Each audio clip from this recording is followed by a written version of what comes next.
Let me just ask you, I just want to make sure that I heard you in response. I think it was to Senator Welch. Did you say that you're not in favor of canceling visas for foreign students who commit unlawful acts against Jewish students? I said at this time, Nexus does not have a position on that, the organization I work for. And then I went on to describe how in the national strategy, it doesn't talk about that, doesn't recommend that. And that was done in consultation with 1,000 leaders across the board and was supported by the ADL, AJC, JFNA, J Street, all of us. So you don't think that's not a good idea? I mean, why would we permit a foreign student who's here on a student visa who commits an act of violence, an unlawful act against a Jewish student? Why wouldn't we say, sorry, but if you're going to commit acts of violence against Jewish students, Jewish Americans, or foreign Jewish students, whomever, we're going to revoke your visa. I mean, you're going home. So I think on that issue itself, Senator Josh Hawley didn't hold back. In a fiery Senate exchange, he demanded accountability, not just words, for foreign students in America who commit anti-Semitic violence. His message? If you come to the United States on a student visa and attack Jewish students, you should be deported. And when the witness hesitated to agree, Hawley doubled down, calling out not just anti-Semitism, but the DEI bureaucracies enabling it on campus. What followed was a moment that left the room stunned and many Americans applauding. Sorry. I'm trying to think now. It's not, when you're talking about acts of violence and you're talking about actually breaking U.S. law towards students, that is criminal. That should be done through the Justice Department.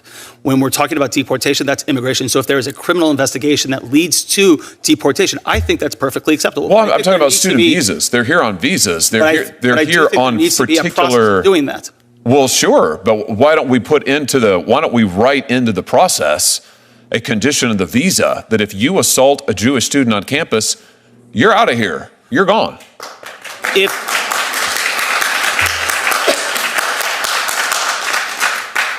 If it was written in the statute and if it was broad enough to be not just be for Jews, but for all people that have experienced discrimination, regardless of who they are, I think that we should look at that. But I think until that is in law, what I'm basing this on is what the current statute says and what currently is being done.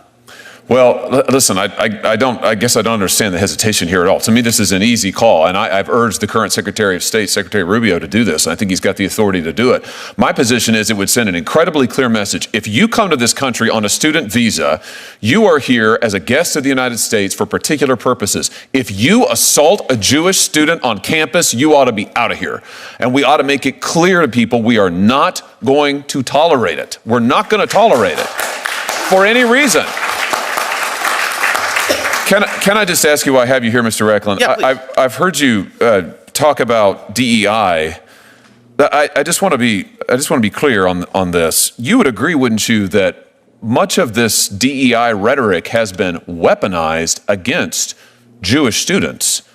The DEI dialogue has been weaponized against them. They're called colonizers. They're called imperialists. They're called oppressors. It's the classic intersectionality DEI language. I'll give you some tangible examples. The DEI chair at MIT publicly issued statements calling Israel a genocidal apartheid state.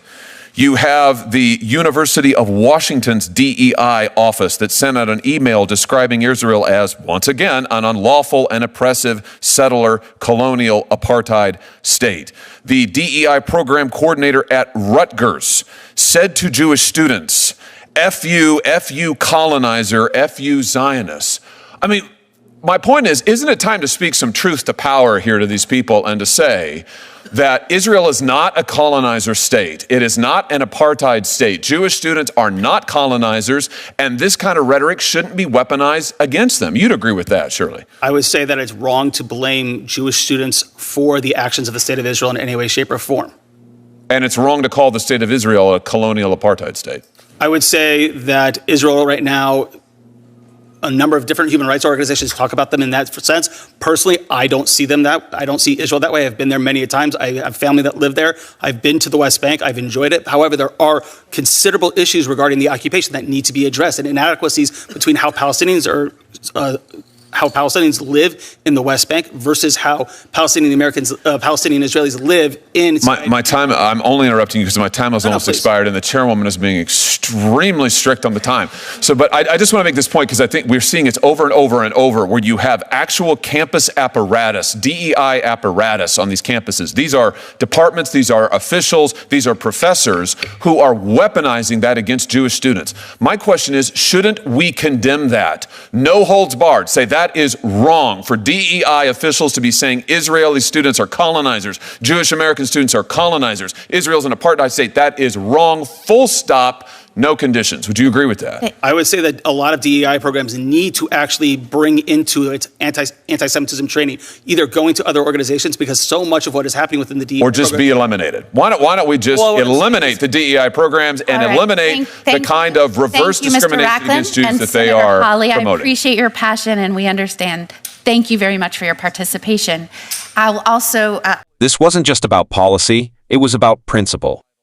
Senator Hawley asked a simple question: why should anyone, especially foreign students, be allowed to stay in the United States after committing violent hate crimes against Jewish students? The answer should have been obvious. Yet the witness danced around it, citing process and legality as if bureaucracy were more important than justice. But Hawley didn't let it slide. He made it clear student visas are a privilege, not a right.